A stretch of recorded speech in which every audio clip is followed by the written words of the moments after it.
Então, mais um vídeo. Estamos estudando o mundo que nós vivemos à luz do livro do profeta Daniel. E você é nosso convidado para continuarmos essa jornada. Estamos caminhando, estamos no capítulo 12, estamos indo bem devagar. O assunto de hoje é Israel. Sem Israel, nós não conseguimos entender os finais dos tempos. Israel é o eixo onde gira toda a revelação da escatologia. E nós hoje vamos colocar os nossos olhos em Israel. Aliás, recentemente, muitas coisas têm acontecido. Muitas mudanças no cenário político. E tudo que se relaciona à política mundial tem alguma relação com o povo de Israel. Lá em Romanos, capítulo 9, o apóstolo Paulo diz muito bem, ele preferiria ser considerado amaldiçoado, mas ele queria ver a salvação do povo de Israel. Ele diz, deles são as promessas, a glória, as alianças, deles vem a linhagem humana de Cristo, está tudo lá em Romanos 9, nos primeiros versículos. Então, nós não podemos ignorar Israel. A nossa posição, que é a posição pré-tribulacionista, é a única posição que considera Israel nos eventos finais dos tempos. Então, eu convido você para estar conosco nesse momento tão especial, tá bom?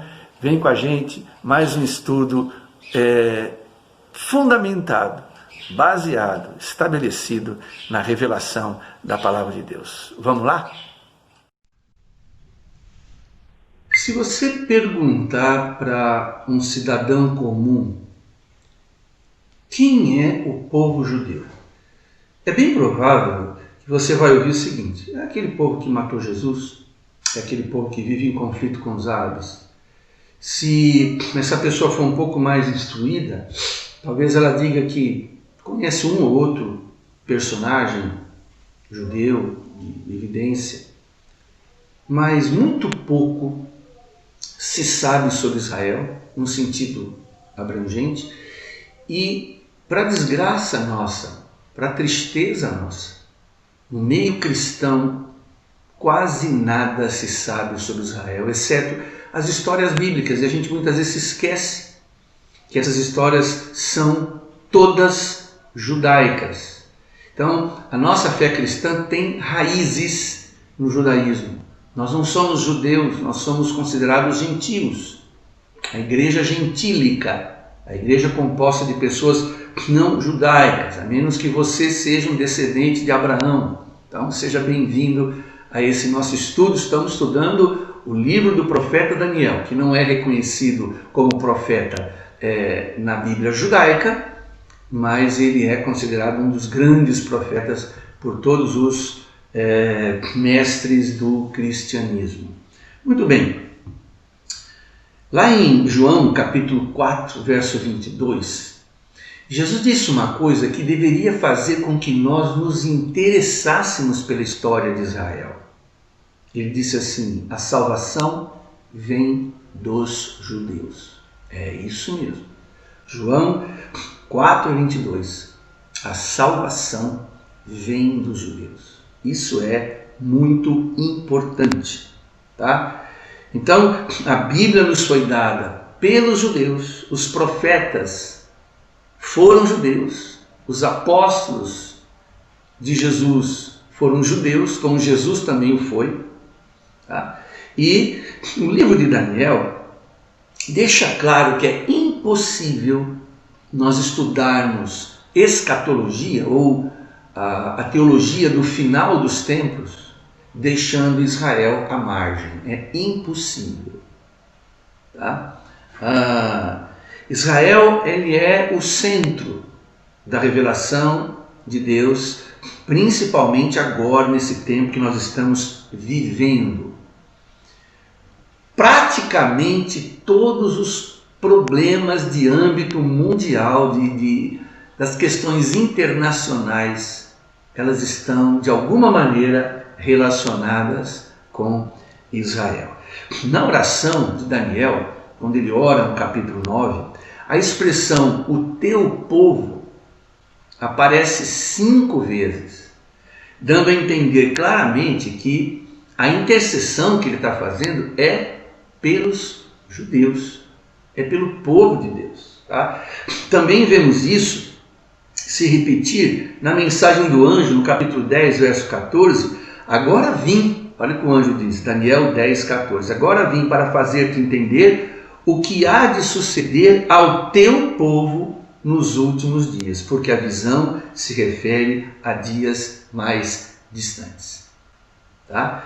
Então, vemos também no capítulo 12, verso 1 de Daniel, diz assim: nesse tempo se levantará Miguel, o grande príncipe e defensor dos filhos do teu povo. Será salvo o teu povo, todo aquele que for achado inscrito no livro. Esse é o livro da vida de Deus. Então, a gente percebe que Daniel, suas visões, as suas profecias dizem respeito primariamente e primordialmente ao povo de Israel. Tá? Então, a nossa posição pré-tribulacionista, que eu volto a afirmar, como fiz no vídeo anterior, você não precisa concordar comigo, mas a visão pré-tribulacionista é a única que leva em consideração Israel como o ponteiro do relógio de Deus. Se você não for pré-tribulacionista, você vai estar de alguma maneira colocando Israel de lado. Então, pense nisso. Lembre-se que nesses últimos dias os acontecimentos estão todos ao redor da nação, do Estado de Israel. Se a gente quer saber quão perto estamos do fim, basta olharmos para os movimentos de Israel. Ele aponta, ele anuncia que os tempos estão se abreviando. Tá? Vamos lá. 7 eventos finais pontuados por Daniel e por Apocalipse. Eu achei bacana uma expressão que eu li num comentário, que Daniel é o Apocalipse caldeu, como o de João é o Apocalipse da ilha de Patmos. Né? Muito legal isso aí. Primeiro, o arrebatamento da igreja vai ser o evento que inaugura a série de 7 eventos finais. Tá? Os gentios e judeus convertidos formam a noiva de Cristo, que será levada para as bodas do Cordeiro e retornará no final da grande tribulação para que Cristo reine durante 1000 anos com os seus escolhidos, os seus filhos, a sua noiva, a sua igreja. Efésios capítulo 2, do versículo 14 a 16, fala que a intenção de Deus era formar realmente uma noiva e tirar dentre os judeus e com os gentios formar um único povo. Isso é um grande mistério, né, que foi revelado em Jesus. Efésios 2, 14 a 16. Pois Ele é a nossa paz, Cristo, o qual de ambos, gentios e judeus, fez um e destruiu a barreira, o muro da inimizade. Versículo 15.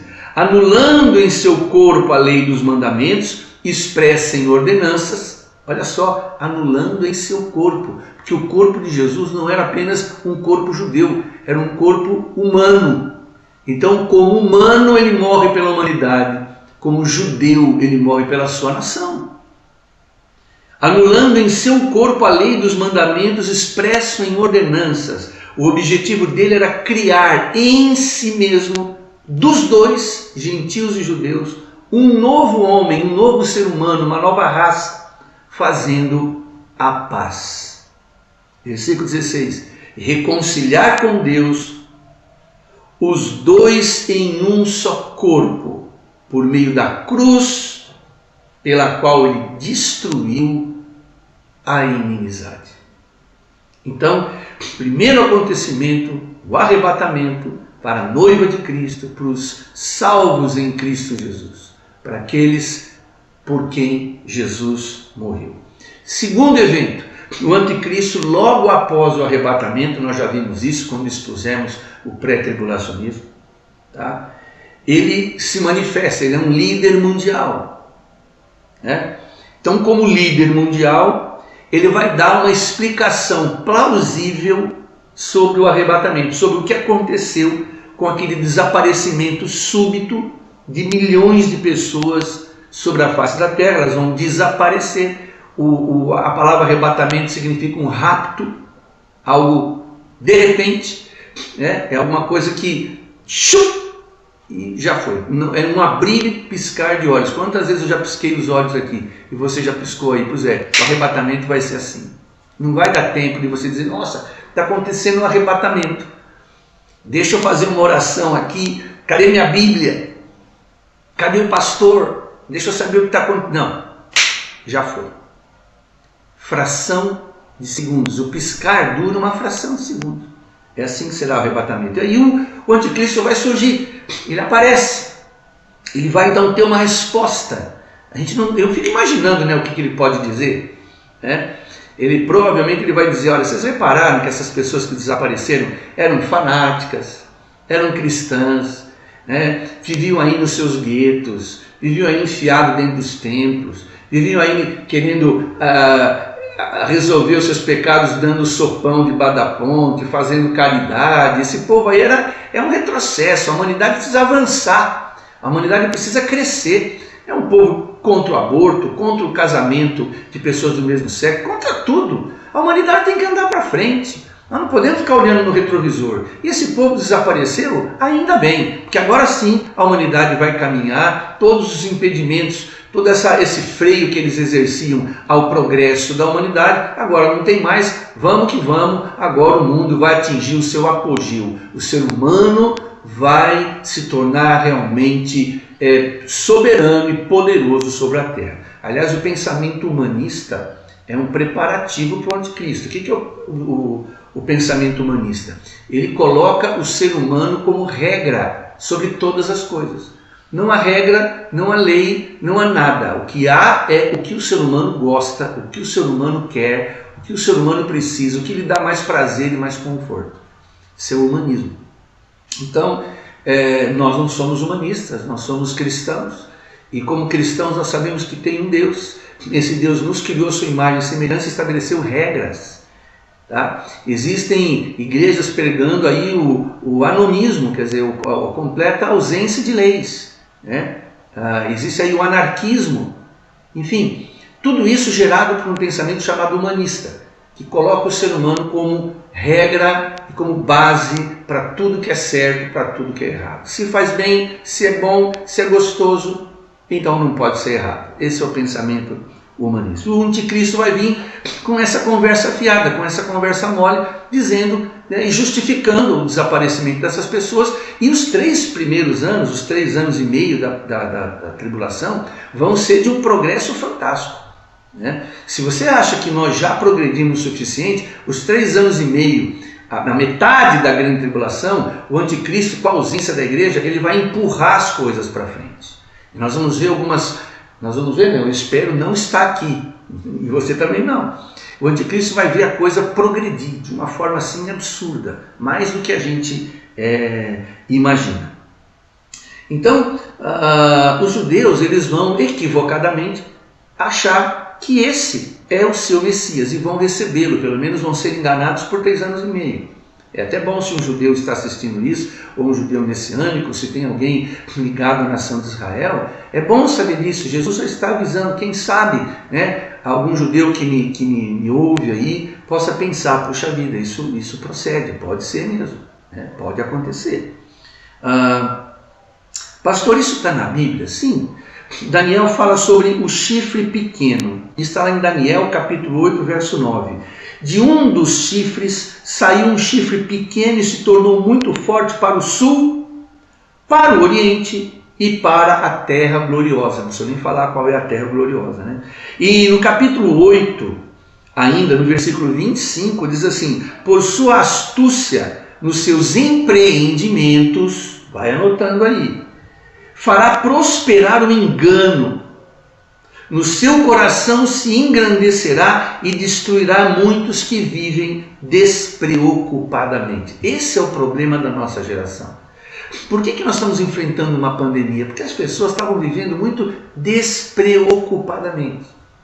Quando a gente estava já acostumando com esse negócio de afastamento social, uso de máscara, vocês viram a explosão que aconteceu no Líbano aí alguns dias atrás.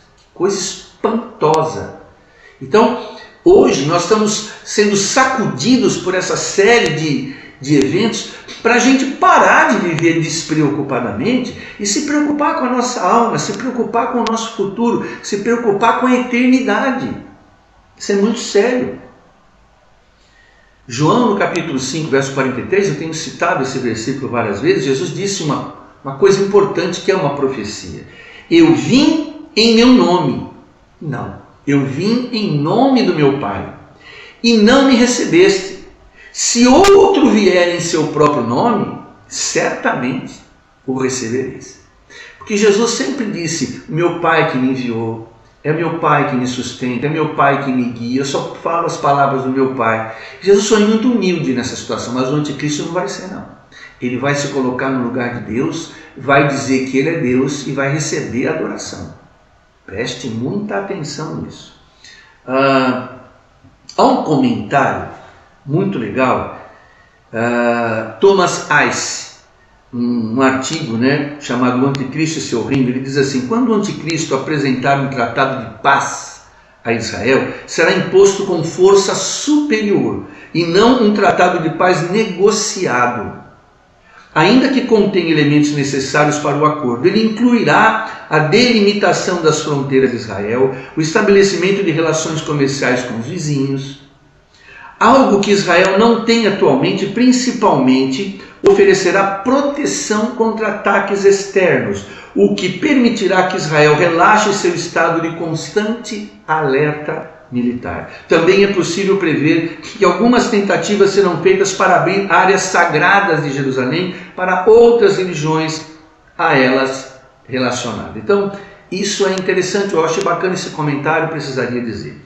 Terceiro evento: Israel se arrependerá depois de 3 anos e meio de tempo de prosperidade sob o governo mundial do anticristo. Israel, arrependido, se voltará para o seu verdadeiro Messias, que é Jesus. Então, do seu engano, Israel rejeitará a liderança do anticristo, que com ódio mortal vai avançar contra Israel com o intuito de destruí-la. Vamos abrir lá em Daniel capítulo 11, versículo 41 a 45. Também invadirá a terra magnífica. Olha a profecia.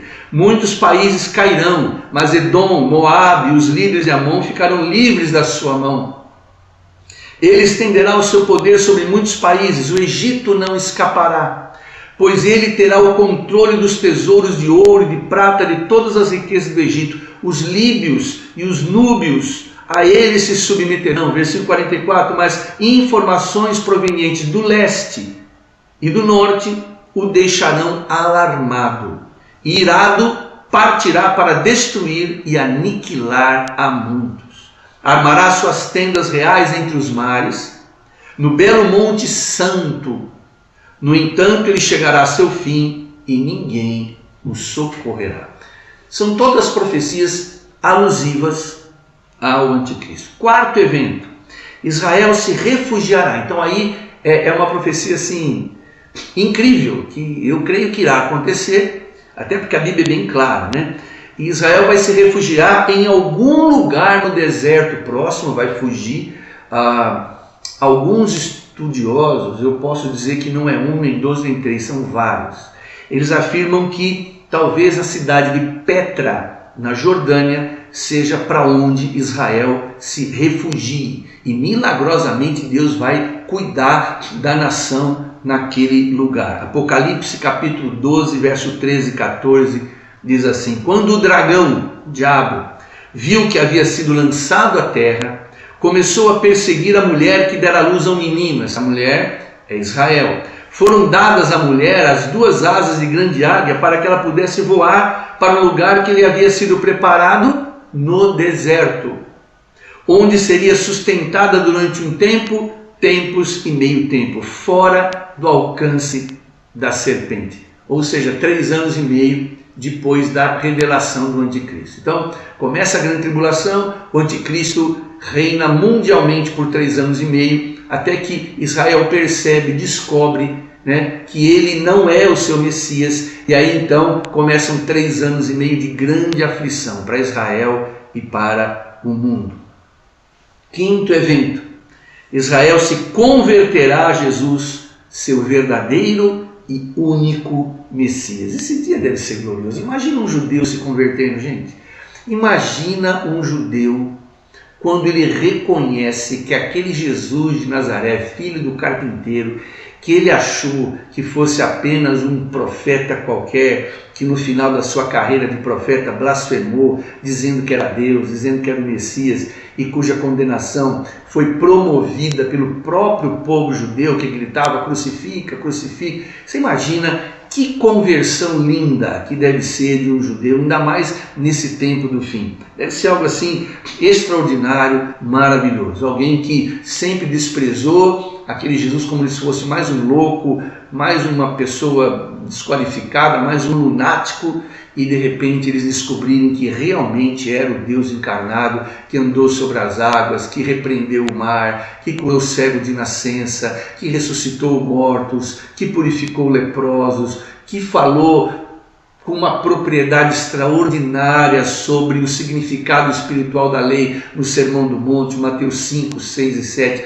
Quando a ficha cair, vamos dar uma expressão bem antiga, quando cair a ficha do judeu, que conversão maravilhosa não será.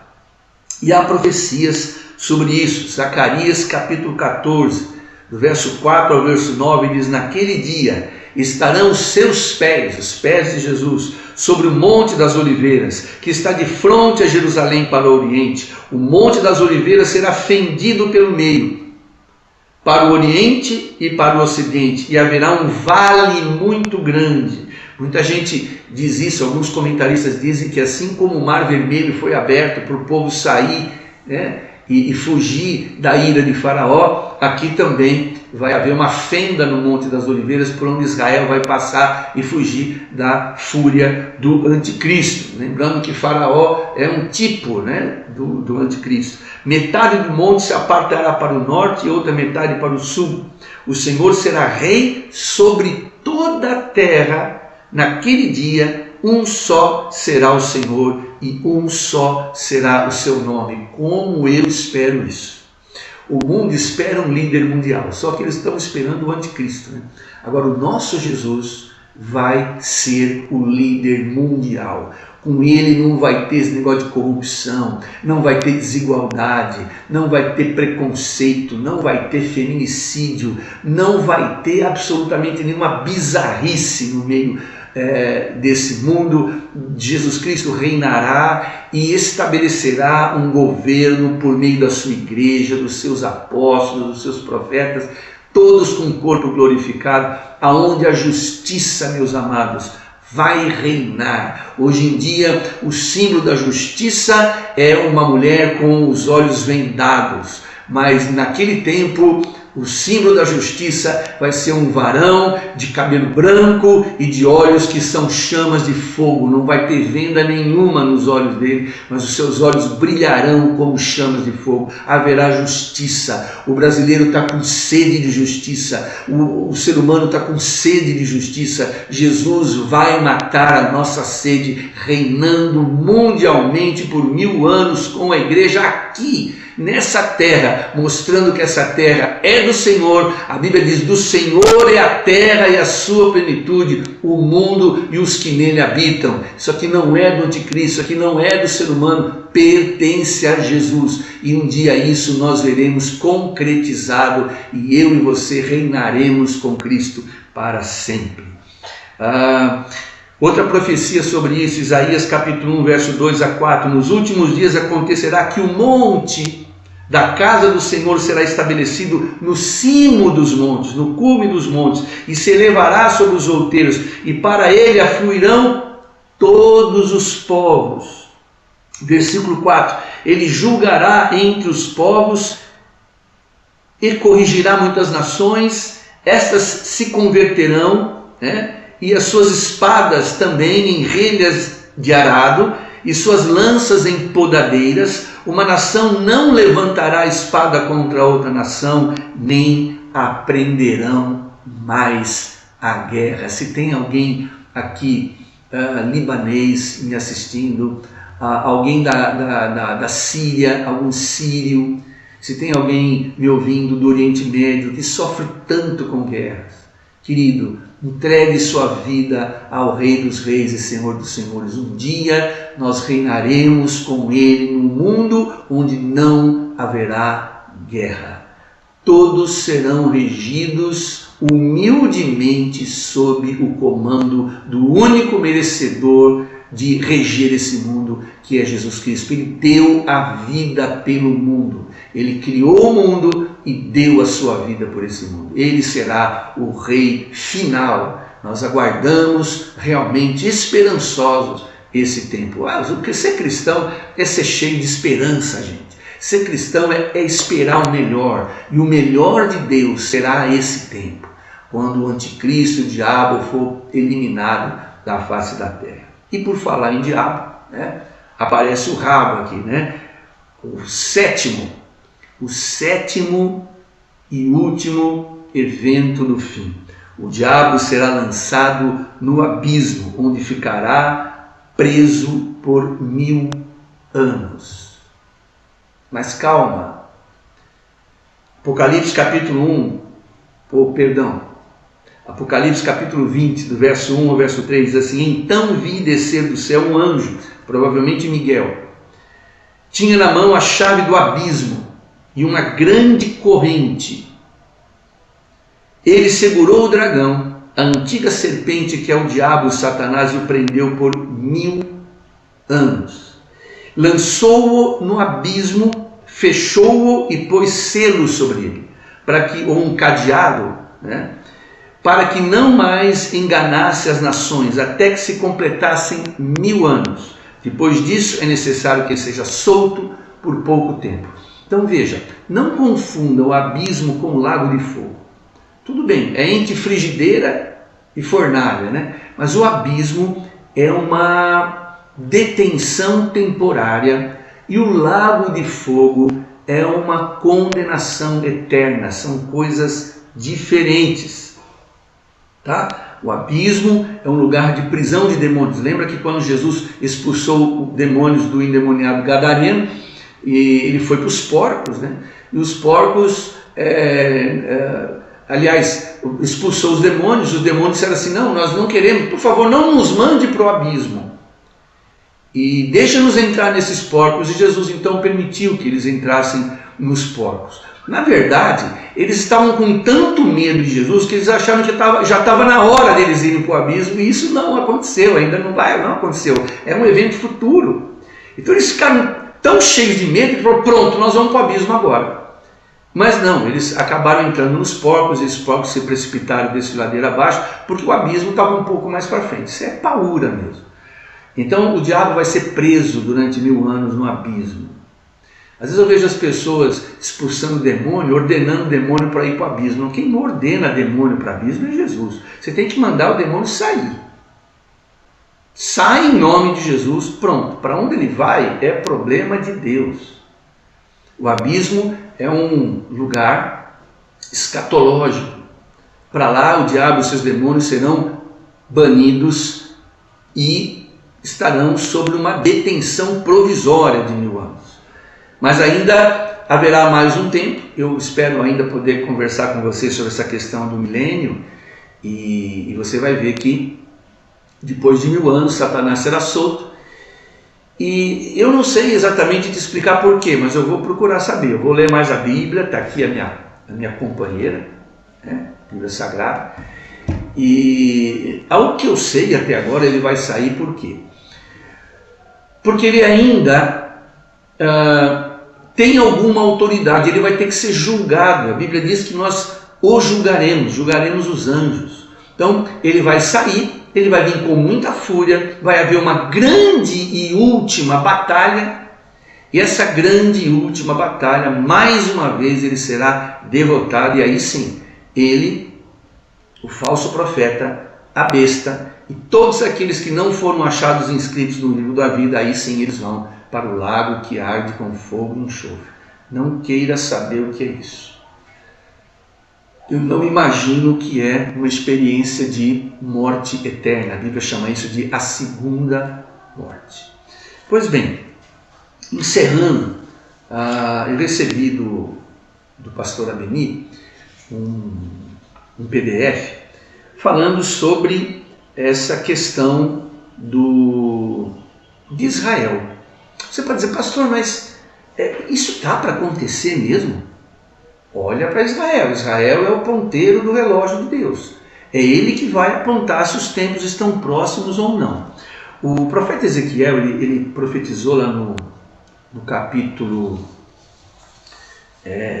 acho que no capítulo 37 do seu livro, Vale de Ossos Secos, que fala sobre o quê? Sobre a restauração da nação de Israel. Você sabe que no ano 70, Jerusalém foi invadida, o templo foi destruído e os judeus se espalharam por todo o mundo. Depois de muitos anos eles começaram a voltar, mas em grupos muito pequenos, morando ali na Palestina, em pequenas aldeias. Mas foi depois da Segunda Guerra Mundial que começou os judeus a voltar. A guerra terminou em 1945, em 1948 a ONU então reconhece Israel como um Estado, com bandeira, com seu hino, com seu primeiro-ministro, com câmara, com tudo certinho. Então veja só que interessante. Preste bem atenção. Em 1948, haviam aproximadamente 10 milhões de judeus em todo o mundo que sobreviveram ao Holocausto. E mais ou menos 600 mil estavam vivendo em Israel. Desses, apenas 23 deles acreditavam em Yeshua como Messias. Em 1989, a população judaica de Israel havia crescido 3,5 milhões. E nesse ponto, o número estimado de crentes havia atingido 1.200. Olha que interessante. Em 1989, a população judaica havia crescido... em 1999, já havia 4,8 milhões de judeus vivendo em Israel, 81 congregações messiânicas e cerca de mais ou menos 5 mil cristãos. Em 2017, agora recente, 300 congregações messiânicas foram contadas em uma pesquisa realizada pelo Israel College of the Bible, realizada para obter uma imagem mais clara do corpo de Cristo em Israel. Tornou-se cada vez mais difícil identificar com precisão o número de crentes, mas há uma estimativa conservadora que agora há cerca de 30 mil convertidos ao verdadeiro Messias em Israel. Isso é maravilhoso. Então, preste atenção, Israel está sendo restaurado. A profecia está sendo cumprida. E estamos vendo verdadeiramente Deus fazendo maravilhas. Eu queria orar por você, eu quero orar por todos que estão assistindo e acompanhando os nossos estudos. Eu peço ao Senhor que esses 7 eventos que nós comentamos aqui possam estar fazendo sentido no seu coração e você entregue imediatamente, urgentemente, a sua vida a Jesus Cristo. Pai, eu agora te agradeço e encerro esse momento pedindo que a bênção do Senhor abra o coração. Mostre, Senhor, para essa pessoa que está assistindo esse vídeo, esteja ela onde estiver, seja ela quem for, que somente há um caminho, somente há um Senhor, somente há um Deus, e somente há uma forma de nós vivermos para esse Deus. É pela fé no seu sacrifício vicário em nosso lugar na cruz. Abençoa, meu Deus, a todos que nos ouvem, e que seja esse tempo um tempo de salvação. Eu te peço no nome de Jesus. Amém. Deus te abençoe. Até o próximo vídeo, se Deus assim nos permitir.